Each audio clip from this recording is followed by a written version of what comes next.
La Biblia es un libro extraordinario, es el libro por excelencia, como lo consideraba el célebre escritor Walter Scott, quien afirmó en su lecho de muerte: "No hay más que un libro", refiriéndose a las Sagradas Escrituras, su origen, su historia, su contenido y su influencia en la vida de los individuos y de los pueblos que lo han leído con actitud receptiva. No conocen nada semejante. La Biblia contiene en sí misma pruebas de su origen divino. Ningún otro libro puede contestar las preguntas de la mente o satisfacer los anhelos del corazón como lo hace la Biblia. Se adapta a todas las edades y condiciones de la vida y está llena del conocimiento que ilumina la mente y santifica el alma. En la Biblia tenemos una revelación del Dios viviente. Si se la recibe con fe, tiene poder para transformar la vida. Durante toda su historia, una mano divina la ha cuidado y preservado para el mundo.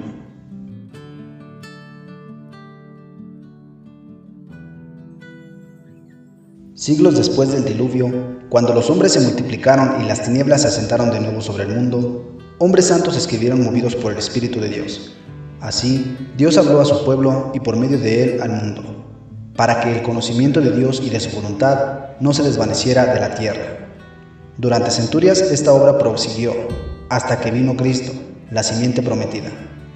Con él y el bendito mensaje de luz y salvación proclamada por él y por sus apóstoles, finalizó el registro de las Escrituras y se completó la palabra de Dios.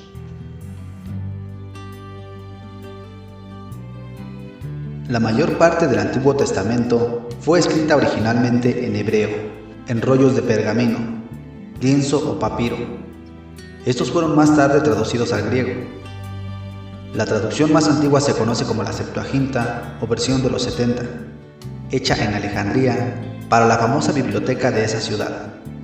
La traducción fue comenzada bajo el patrocinio de Ptolomeo Filadelfo, alrededor del año 285 a.C. Se dice que la orden original de esta traducción fue dada por Alejandro Magno, quien se había enterado previamente, al visitar Jerusalén en 332 a.C., de la profecía de Daniel de que Grecia vencería al reino persa. Esta era la versión de uso corriente en el tiempo de Cristo. Los eruditos consideraban que el Nuevo Testamento fue escrito originalmente en griego, aunque algunos piensan que San Mateo fue escrito primero en hebreo y traducido más tarde al griego. En una fecha temprana, distintos individuos trajeron al latín la Septuaginta y el Nuevo Testamento que existía en griego. Una versión de toda la Biblia preparada más cuidadosamente, la Vulgata de Jerónimo, fue hecha en 383 a 405 después de Cristo. Se la llamó Vulgata o versión común porque era de uso corriente entre la gente que hablaba el latín. Como no se conocía la imprenta, las copias de la Biblia podían producirse solamente por el lento, arduo y costoso proceso de la escritura a mano.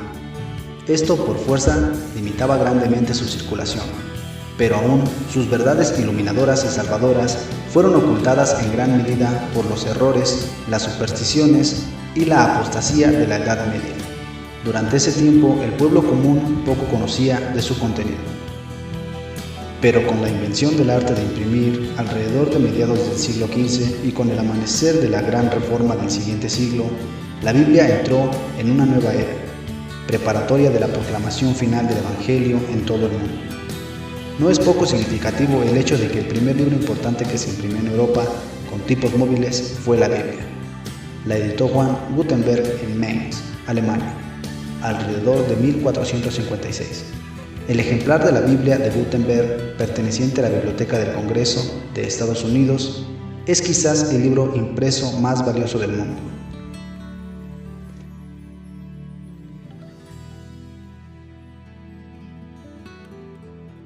Hasta entonces, sin embargo, la Biblia había sido en alto grado impresa solamente en un idioma antiguo, que el pueblo común no comprendía, y sin la palabra de Dios en sus manos, la buena semilla sembrada entre ellos era fácilmente destruida. Oh, decían los defensores de sus puras enseñanzas, si solo pudiera el pueblo tener la palabra de Dios en su propio idioma, eso no sucedería. Sin esto sería imposible establecer a los legos en la verdad.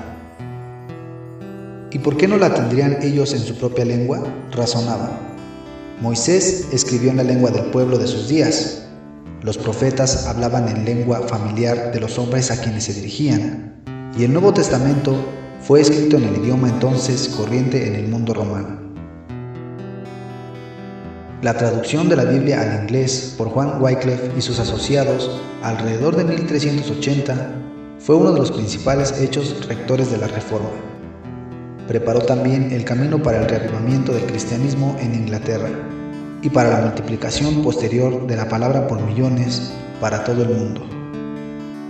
El hacer esa traducción en aquel tiempo, dice Nieder, requería un espíritu valiente que ningún peligro pudiera aterrar.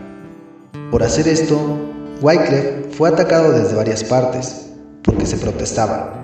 Él había introducido entre la multitud un libro reservado exclusivamente para el uso de los sacerdotes.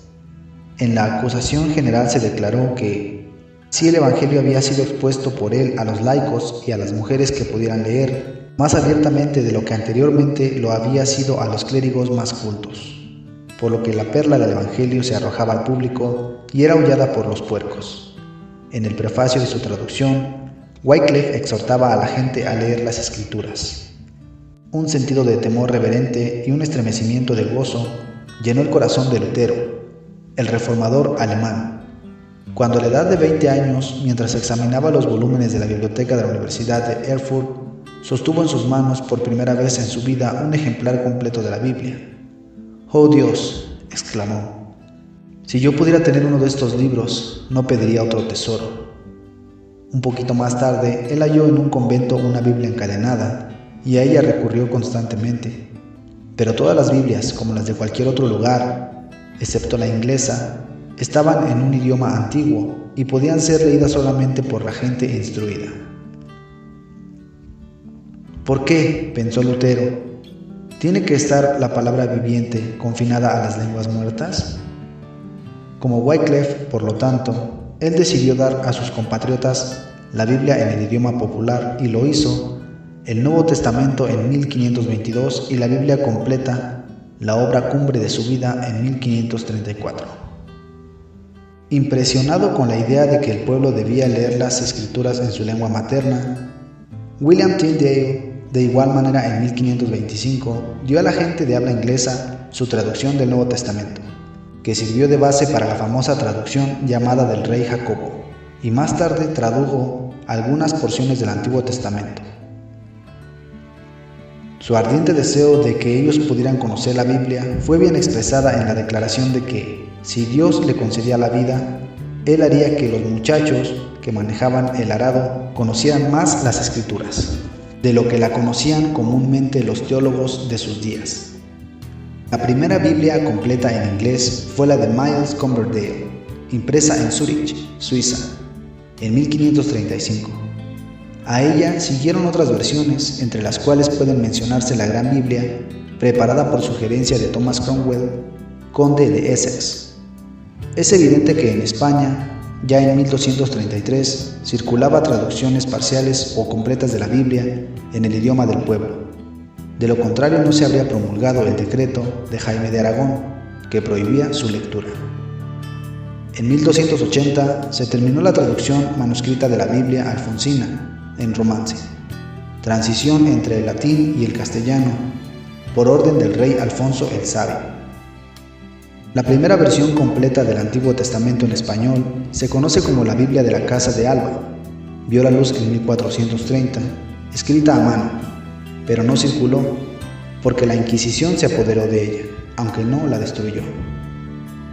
La primera versión completa del Nuevo Testamento impresa en español, conocida como Nuevo Testamento de Encinas, terminó de imprimirse en 1542 en Amberes, y la Biblia de Ferrara, la primera versión en español del Antiguo Testamento, se publicó en 1553. Los primeros ejemplares de la Biblia, completa en castellano, aparecieron en 1569 en Basilea, Suiza. Su traducción fue obra de Casiodoro de Reina, revisada cuidadosamente por el brillante escritor Ciprano de Valera. Fue impresa en 1602 en Ámsterdam. Así, la luz de la verdad comenzó a brillar una vez más en el mundo occidental, pero no sin oposición. 2 siglos más tarde, de 1790 a 1793, se imprimió por primera vez en España misma una versión de la Biblia en castellano, la del padre Felipe Sío de San Miguel. Como Joacim, rey de Judá, y los príncipes existentes bajo el reinado de Sedequías mostraron su menosprecio por Dios quemando los escritos de Jeremías y arrojando al profeta en una cisterna, así los hombres trataron de contener la marea naciente de la Reforma, quemando la Biblia y a sus traductores. La quema de la Biblia fue iniciada en Inglaterra, con la destrucción de los ejemplares de la edición de Antwerp del Nuevo Testamento de Tyndale, en Paul Cross, Londres, en 1527. Fue seguida por la quema de la segunda edición en 1530, y algo más tarde, los escritos y traducciones de Wycliffe, Tyndale, Basil, Barnes, Coverdale y otros fueron proscritos y en algunos casos quemados. 43 años después de la muerte de Wycliffe, o sea, en 1428, por orden del Concilio de Constanza, los huesos de ese reformador fueron exhumados y quemados, el 6 de octubre de 1536, por orden de Carlos V de Alemania. Tyndale fue estrangulado y quemado en la hoguera en Vilvoorde, cerca de Bruselas. Si Lutero no se retractare, escribió Enrique VIII en Inglaterra, entrégueselo a él y sus escritos a las llamas. Tal fue, bajo la tiranía espiritual que imperaba en aquellos tiempos, la suerte de muchos que se colocaron de parte de Dios y de su palabra. Pero la palabra de Dios no podía quedar aprisionada para siempre. Al tratar de impedir su circulación, los hombres descubrieron pronto que estaban intentando lo imposible. La Biblia había echado profundas raíces en los corazones de la gente. Lo que reyes y prelados habían tratado de suprimir y destruir, reyes y prelados comenzaban ahora a fomentar y suministrar. En su Stories from English History, Henry P. Warren dice: Henry, por consejo de Cromwell, ordenó que se tradujera la Biblia al inglés y que se colocase un ejemplar en cada iglesia. Se había hecho traducciones al inglés antes, pero no habían estado generalmente en manos del pueblo y habían sido leídas solamente en secreto y con temor. Cromwell pidió entonces que Cranmer y los obispos revisaran la Biblia y que la publicaran sin notas ni comentarios, y en 1539 se encadenó un ejemplar de la Biblia en inglés a la mesa de lectura de cada iglesia parroquial. Desde entonces la Biblia nunca ha dejado de ser impresa y vendida libremente. Dice Carlos Coffin en su History of Liberty: el pueblo escucha la lectura con asombro y deleite. Los hombres empiezan a pensar y cuando lo hacen caminan hacia la libertad. Ven que la Biblia les da derechos que hasta entonces se les había negado: el derecho de leer, de adquirir conocimientos. Se abren escuelas, hombres y mujeres que hasta este momento no conocían ni una letra del alfabeto, aprenden a leer. Los hijos enseñan a sus padres. Es el comienzo de una nueva vida, un nuevo orden de cosas en la comunidad, el comienzo de la libertad.